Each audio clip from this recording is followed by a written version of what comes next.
جہنم واصل ہونے والے انتہائی مطلوب دہشت گردوں میں فتنہ الخوارج کا سرغنہ میاں سید عرف قریشی استاد مالاکنڈ ڈویژن، فتنہ الخوارج مردان کا محسن قادر، عطا اللہ عرف مہران جو کہ سوات میں سفارتکاروں پر حملے میں ملوث تھا، فداور رحمان عرف لال زوب ڈویژن، علی رحمان عرف طہ سواتی اور ابو یحییٰ شامل ہیں۔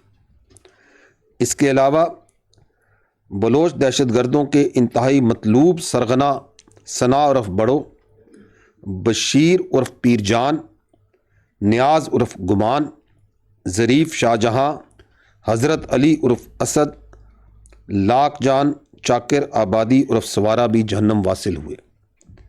اس کے ساتھ ساتھ دہشت گردی میں ملوث 27 افغان دہشت گردوں کو بھی سیکیورٹی فورسز نے نشانہ بناتے ہوئے جہنم واصل کیا۔ یہاں میں بتاتا چلوں کہ سیکیورٹی فورسز کو رواں سال ایک اور بہت بڑی کامیابی اس وقت حاصل ہوئی جب 2 خودکش بمباروں کو حراست میں لے کر ان کے ناپاک عزائم کو نہ صرف ناکام بنایا گیا، جن میں افغانستان سے تعلق رکھنے والا انصاف اللہ عرف تنہا اور روح اللہ شامل تھے۔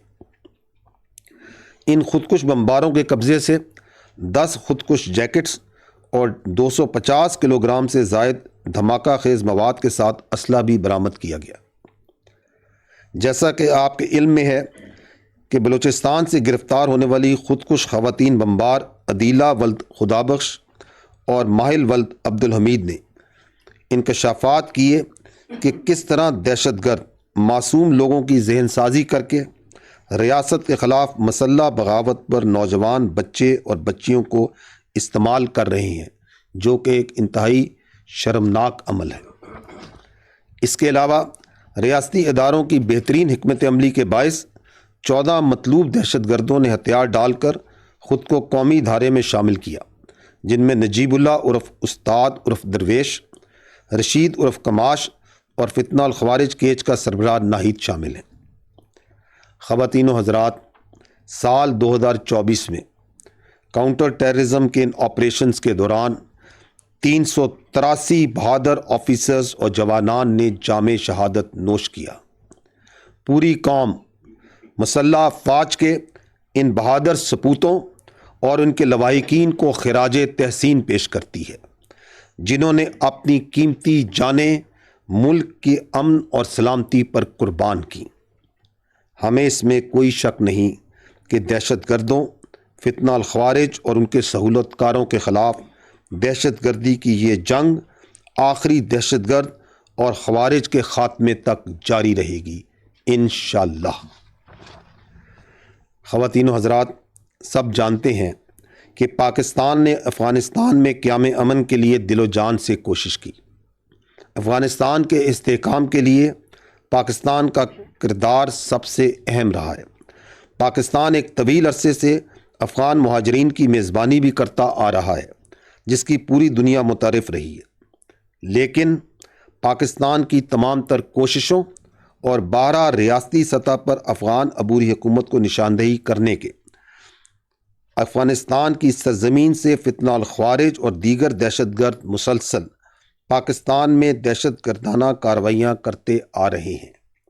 دہشت گردی کے واقعات کے تانے بانے اور شواہد افغانستان میں موجود دہشت گردوں کی پناہ گاہوں تک جاتے ہیں۔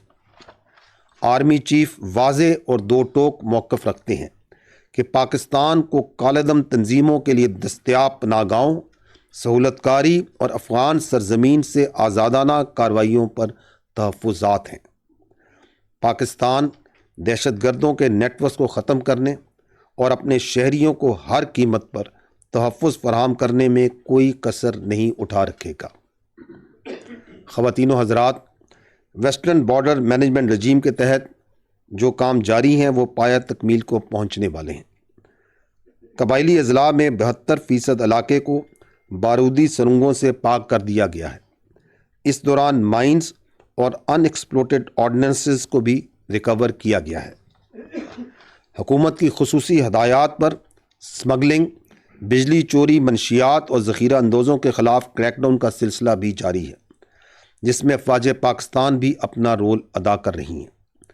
اس ضمن میں ملک بھر سے ایک بھرپور حکمت عملی کے تحت مختلف کارروائیاں عمل میں لائی گئی ہیں، جن سے ان غیر قانونی سرگرمیوں میں واضح کمی ہوئی ہے۔ اس سلسلے میں ون ڈاکومنٹ رجیم کے نفاذ کے بعد غیر قانونی بارڈر کراسنگز میں بھی بتدریج کمی ہوئی ہے۔ پاسپورٹ کے استعمال کی شرح میں بھی خاطر خواہ اضافہ نظر آیا ہے اور سمگلنگ میں بھی بہت حد تک کمی واقع ہوئی ہے۔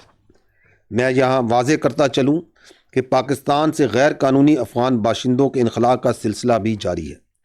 اس ضمن میں ستمبر 2023 سے اب تک 8,15,000 غیر قانونی افغان باشندے واپس جا چکے ہیں۔ خواتین و حضرات، اگر ہم لائن آف کنٹرول کی صورتحال پر بات کریں تو بھارت کی جانب سے مشرقی سرحد پر خطرات کا ہمیں بخوبی ادراک ہے۔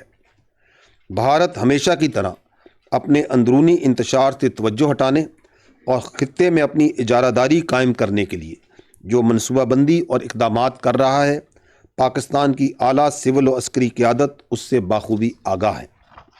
رواں سال میں اب تک متعدد مرتبہ بھارت کی جانب سے چھوٹی سطح پر مختلف سیز فائر کی خلاف ورزیاں کی گئیں، جس میں 25 ceasefire violations, 564 speculative fire, 61 airspace violations, جبکہ 181 ٹیکٹیکل ایئر وائلیشنز کے واقعات شامل ہیں۔ رواں سال بھارتی حکومت کی جانب سے متعدد فالس فلیگ آپریشنز بھی کیے گئے، جن کا بنیادی مقصد اندرونی سیاست اور خلفشار سے توجہ ہٹانا تھا۔ حیران کن طور پر تمام فالس فلیگ آپریشنز کی اطلاع را سے جڑے جعلی سوشل میڈیا پروپیگنڈے کے ذریعے دی جاتی رہی۔ پاکستان کی فوج لائن آف کنٹرول پر کسی بھی قسم کی بھارتی جارحیت کے منہ توڑ جواب دینے کی بھرپور صلاحیت رکھتی ہے۔ یہ بات بھی طے ہے کہ ہم ہر قیمت پر اپنی سالمیت اور خود مختاری کے دفاع کے لیے ہمہ وقت ہر قربانی دینے کے لیے تیار ہیں۔ بھارت نے مقبوضہ جموں و کشمیر میں جو ظلم کا بازار گرم کر رکھا ہے اور جس طرح وہاں کے نہتے کشمیریوں پر ظلم کے پہاڑ توڑے جا رہے ہیں اور بے گناہ کشمیری نوجوانوں کو غیر قانونی آپریشنز میں شہید کیا جا رہا ہے، یہ سب کچھ دنیا کے سامنے ہے۔ بھارت کے زیر تسلط کشمیر میں عوام اقوام متحدہ کی قرارداد کے تحت اپنے حق خود ارادیت کے لیے عالمی توجہ کے منتظر ہیں۔ گزشتہ سال دسمبر میں بھارتی سپریم کورٹ نے آرٹیکل 370 کو برقرار رکھ کر ثابت کیا کہ بھارت مقبوضہ کشمیر کے حوالے سے اقوام متحدہ کی قراردادوں کی کھلم کھلا خلاف ورزی کر رہا ہے۔ بھارتی سپریم کورٹ کا مقبوضہ کشمیر میں آرٹیکل 370 کے خاتمے کا یہ فیصلہ غیر قانونی اور بین الاقوامی قوانین کی کھلی خلاف ورزی ہے۔ ہمارا اصولی موقف ہے کہ ہم مقبوضہ جموں و کشمیر کے مظلوم عوام کے ساتھ کھڑے ہیں اور ان کی سیاسی، قانونی، سفارتی اور اخلاقی حمایت جاری رکھیں گے۔ بھارتی حکومت اس وقت ریاستی دہشت گردی کا کھلم کھلا ارتکاب بھی کر رہی ہے، جس میں بیرون ممالک ماروائے عدالت ٹارگٹ کلنگز باشمول بھارتی نژاد سکھوں کی ٹارگٹ کلنگز بھی شامل ہیں۔ اس کے ساتھ ساتھ مختلف ریاستوں میں جاری حقوق اور علیحدگی پسند تحریکوں کو قوت کے ساتھ کچلنے کا عمل بھی جاری ہے۔ اقلیتوں، بالخصوص مسلمانوں اور باشمول عیسائیوں کی سوچی سمجھی سازش کے تحت نسل کشی کی جا رہی ہے۔ مساجد، عبادت گاہوں اور گرجا گھروں کو نشانہ بنایا جا رہا ہے۔ مذہبی تنگ نظری کا یہ جبری مظاہرہ اقوام عالم اور انسانی حقوق کے علم برداروں کے لیے ایک کڑا سوال ہے۔ خواتین و حضرات، یہ بات اہم ہے کہ دہشت گردی کے خلاف جاری جنگ اور مختلف آپریشنز کے علاوہ پاک فوج روایات کے مطابق عوام کی فلاح و بہبود کے لیے سوشو اکنامک پروجیکٹس میں بڑھ چڑھ کر حصہ لیتی ہے۔ قدرتی آفات سے نبرد آزما ہونا ہو یا دوسرے چیلنجز، افواج پاکستان نے ہمیشہ حکومت وقت کی ہدایات کے مطابق عوام کی خدمت کو مقدم رکھا ہے۔ ان فلاحی کاموں میں تعلیم، صحت، فلاح و بہبود، معاشی خود انحصاری اور دیگر شعبہ جات کے پروجیکٹس ہیں جو فوج، وفاقی اور صوبائی حکومتوں کے تعاون سے مکمل کیے جاتے ہیں۔ چیف آف آرمی سٹاف کی خصوصی ہدایات کی روشنی میں خیبر پختونخوا، خاص طور پر بلوچستان، ضم شدہ قبائلی اضلاع، گلگت بلتستان اور آزاد جموں و کشمیر میں عوام کی فلاح و بہبود کے لیے بہت سارے منصوبوں کا آغاز کیا گیا، جن میں سے بیشتر پایہ تکمیل کو پہنچ چکے ہیں، جبکہ دیگر پر کام تیزی سے جاری ہے۔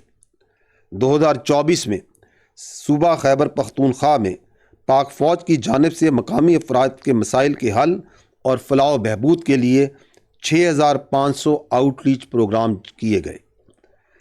تعلیم کے حوالے سے chief of army staff youth employment scheme پر خصوصی توجہ دی گئی، جس کے تحت مقامی طالب علموں کا آرمی پبلک سکولز اور مختلف کیڈٹ کالجز میں داخلے اور اس کے ساتھ ساتھ آرمی اور ایف سی میں شمولیت شامل ہے۔ دوسرا اہم تعلیمی منصوبہ علم ٹولو دا پارا کے تحت 7 لاکھ سے زائد طالب علموں جن کا تعلق ضم شدہ اضلاع سے تھا کو تعلیمی سہولیات سے آراستہ کیا گیا۔ انفراسٹرکچر کی بحالی کے حوالے سے بہت سے منصوبوں کو پایہ تکمیل تک پہنچایا گیا اور کچھ پر کام جاری ہے۔ کچھ اہم منصوبوں میں جنڈولا مارکیٹ، مکین اسٹیڈیم، ڈگری کالج میرن شاہ، میر علی ہسپتال اور دیگان مارکیٹ شامل ہیں، جن کی تفصیلات آپ سلائیڈ پر بھی دیکھ سکتے ہیں۔ اس کے علاوہ سیلاب کے دوران مختلف علاقوں میں امدادی کیمپس اور متاثرین کا ہر ممکن ساتھ دیا گیا۔ صحت کے شعبے میں 113 سے زائد میڈیکل کیمپس کا قیام بھی اسی سلسلے کی کڑی ہے، جس کی تفصیلات آپ سلائیڈ پر دیکھ سکتے ہیں۔ اسی طرح بلوچستان میں بھی عوام کی فلاح و بہبود کو مد نظر رکھتے ہوئے پاکستان آرمی کی جانب سے کئی منصوبوں پر کام جاری ہے۔ ان میں سے کچھ منصوبوں کی تکمیل میں دوست ممالک متحدہ عرب امارات اور چین کا کردار قابل ستائش ہے، جن میں شیخ خلیفہ بن زائد ال نہیان ہسپتال اور گوادر میں پاک چائنا فرینڈشپ ہسپتال کے قیام سمیت دیگر تعلیمی اور انفراسٹرکچر کی بہتری کے منصوبے شامل ہیں۔ انفراسٹرکچر کی بحالی میں نوکنڈی، مشخیل، پنجگور اور M8 روڈ کی تعمیر اور توسیع کے منصوبے اہم ہیں۔ یہ بات قابل ذکر ہے کہ سبی اور ہرنائی کے درمیان 140 کلومیٹر لمبے ریلوے ٹریک میں سے 93 کلومیٹر ریلوے ٹریک کو مرمت کر کے 17 سال کے بعد کھول دیا گیا۔ اس کے ساتھ ساتھ کچھی کینال پر بھی کام مکمل ہو چکا ہے، جو نومبر 2024 سے پہلے مرحلے میں 65,000 ایکڑ اراضی کو سیراب کر رہی ہے۔ اس کے علاوہ پینے کے صاف پانی کی فراہمی کے لیے بھی بہت سے منصوبے شروع کیے گئے، جن میں ہالک ڈیم، منگی ڈیم، بابرکیش ڈیم اور برج العزیز ڈیم شامل ہیں۔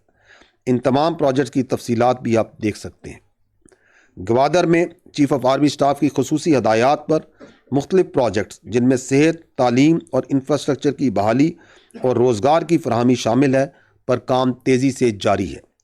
چمن ماسٹر پلان کی تکمیل بلوچستان کے دیگر ترقیاتی منصوبوں میں ایک اہم سنگ میل کی حیثیت رکھتی ہے۔ چمن اور تورخم بارڈر پر تجارت کو سہولت فراہم کرنے کے لیے اور اس حوالے سے کلیئرنس ٹائم کو کم کرنے کے لیے حکومت پاکستان کی طرف سے integrated transit trade management system کا قیام عمل میں لایا جا رہا ہے۔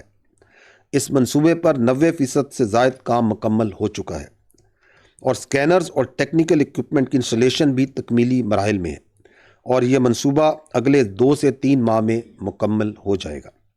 یہاں یہ بات انتہائی اہم ہے کہ اس پروجیکٹ کی تکمیل کے بعد تجارتی سامان پر جو کلیئرنس کا وقت درکار ہوتا تھا، وہ جدید اکوپمنٹ کی وجہ سے کم ہو جائے گا، اور دونوں ہمسایہ ممالک اور وسطی ایشیا کے کئی ممالک تک تجارت بہتر ہو سکے گی۔ کوئٹہ میں safe city project, Pak Afghan border پر جوائنٹ بارڈر سسٹیننٹ مارکیٹس کا قیام بھی کیا جا چکا ہے۔ آرمی چیف کی ہدایات کی روشنی میں گرین پاکستان انیشیٹو پروگرام کے تحت بھی مختلف منصوبے پائے تکمیل کو پہنچ چکے ہیں۔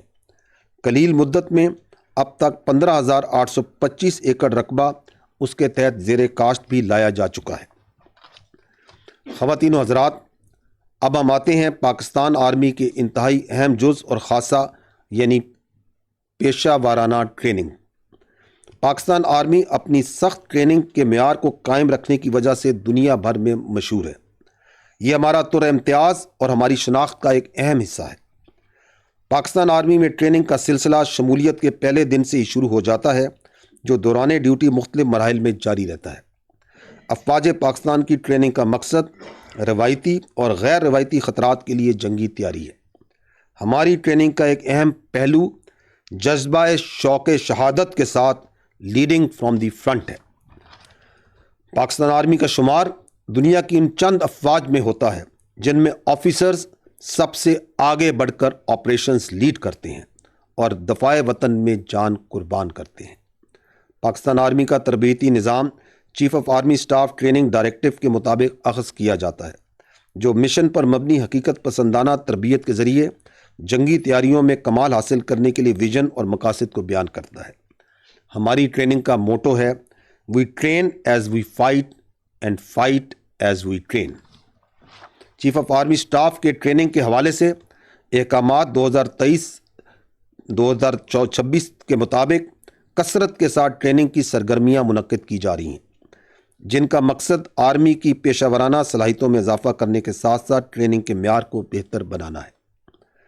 ہم 3 سالہ پروگرام کے دوسرے سال میں ہیں، جس میں فارمیشن لیول ٹریننگ مشقیں منعقد کی جا رہی ہیں، جبکہ ٹریننگ کے تیسرے سال یعنی 2025 میں آرمی لیول مشقیں منعقد کی جائیں گی۔ فوجی مشقوں کے حوالے سے سال 2024-25 میں آرمی کی 183 سے زائد یونٹس نے فیلڈ فائرنگ مشقوں میں شرکت کی۔ تقریباً اتنی ہی تعداد رواں سال آنے والے دنوں میں جنگی مشقوں میں شریک ہوگی۔ روایتی جنگی خطرات سے نمٹنے کے لیے آرمی کی 38 سے زائد یونٹس نے کنورژن ٹریننگ حاصل کی اور اتنی ہی تعداد مزید یونٹس ٹریننگ حاصل کرنے کے لیے تیار ہیں۔ انسداد دہشت گردی کی تربیت کے لیے نیشنل کاؤنٹر ٹیررزم سینٹر کو سینٹر آف ایکسیلنس کے طور پر قائم کیا گیا ہے، جس کے 7 علاقائی کیمپس ملک بھر میں پھیلے ہوئے ہیں۔ رواں سال 31 یونٹس اور 11,071 نوجوانوں کو پری انڈکشن ٹریننگ دی گئی، جبکہ سال 2025 میں تقریباً 50 یونٹ کو تربیت دی جائے گی۔ اس وقت بھی 7 یونٹس پری انڈکشن ٹریننگ حاصل کر رہی ہیں۔ ان سینٹرز میں رواں سال دوست ممالک کے سینکڑوں غیر ملکی ٹرینرز کو بھی تربیت دی جا رہی ہے۔ افواج پاکستان مختلف ممالک کے ساتھ بین الاقوامی سطح پر مشقوں کا انعقاد بھی کرتی ہیں۔ ان مشترکہ مشقوں کا ایک مقصد کاؤنٹر ٹیررزم کی مد میں ایک دوسرے کے تجربات سے استفادہ حاصل کرنا بھی ہوتا ہے۔ اس کے علاوہ اس وقت پاکستان میں کئی غیر ملکی آفیسرز اور جوان زیر تربیت ہیں۔ رواں سال مختلف بین الاقوامی مشترکہ تربیت اور مشقوں کا انعقاد کیا، جن میں چند نمایاں on job training of royal Saudi land forces, Pak China joint exercise warrior 8، Pak USA infantry rifle company exchange exercise, Pak Russia joint exercise رزبہ 7، Pak USA special forces exercise اور Pak South Africa joint exercise Iqbal 1 شامل ہیں۔ اس کے علاوہ Pakistan army team spirit PATS competition کے مقابلے بھی رواں سال فروری میں منعقد کیے گئے، جس میں 12 ممالک کی ٹیموں نے حصہ لیا اور 6 ممالک نے بطور آبزرور شرکت کی۔ پاکستان بحریہ نے بھی رواں سال 25 کثیر الجہتی مشقوں میں شرکت کی، جن کا مقصد باہمی بحری دفاع، مشترکہ آپریشنز کرنے کی صلاحیت اور آپریشنل استعداد میں اضافہ ہے۔ اس کے علاوہ پاکستان بحریہ کے جنگی جہاز بابر، حنین اور یمامہ کی فلیٹ میں شمولیت اور چین کے ساتھ آبدوزوں کے پروجیکٹ ہنگور کا آغاز تاریخ ساز کامیابیاں تھیں۔ پاکستان نیوی کی جانب سے امن کے نام سے ملٹی نیشنل مشقوں کا فروری 2025 میں انعقاد کیا جا رہا ہے، جس میں امریکہ، چین اور روس سمیت 50 سے زائد ممالک کی بحری افواج مشقیں کریں گی۔ پاکستان ایئر فورس کی جانب سے بھی رواں سال متعدد مشترکہ مشقوں کا انعقاد کیا گیا، جن میں اکتوبر میں ہونے والی ایکسرسائز انڈس شیلڈ 2024 نمایاں ہے۔ اس مشق میں 24 ممالک کی فضائی افواج نے شرکت کی۔ خواتین و حضرات، آرمی فارمیشنز میں آپریشنل تیاریوں اور حکمت عملی کا جائزہ لینے کے لیے وار گیمز کا انعقاد ایک انتہائی اہم مرحلہ ہے۔ ان وار گیمز کا مقصد خطرے اور جنگ کے حوالے سے تبدیل ہوتے ہوئے چیلنجز کے خلاف آپریشنل منصوبوں کا جائزہ لینا اور ان کی توثیق کرنا ہے۔ رواں سال طویل مدتی وار گیمز حکمت نو مکمل کی گئیں، جس میں پاکستان فوج کی فارمیشنز اور سینئر لیڈرشپ نے حصہ لیا۔ ان جنگی مشقوں میں جدید حکمت عملی اور تنظیمی اصلاحات پر تفصیلی غور کیا گیا تاکہ دفاعی نظام میں مزید بہتری کو یقینی بناتے ہوئے دشمن کی کسی بھی جارحیت کو مؤثر انداز میں جواب دے کر اسے ناکام بنایا جائے۔ خواتین و حضرات، آخر میں یہ کہوں گا کہ وقت کا تقاضا ہے کہ ہم سب انفرادی اور اجتماعی طور پر اپنا کردار ادا کر کے پاکستان کو مضبوط بنائیں تاکہ بحیثیت قوم ہم تمام درپیش چیلنجز کا بخوبی مقابلہ کر سکیں۔ یاد رکھیں کہ محفوظ پاکستان ہی مضبوط پاکستان ہے۔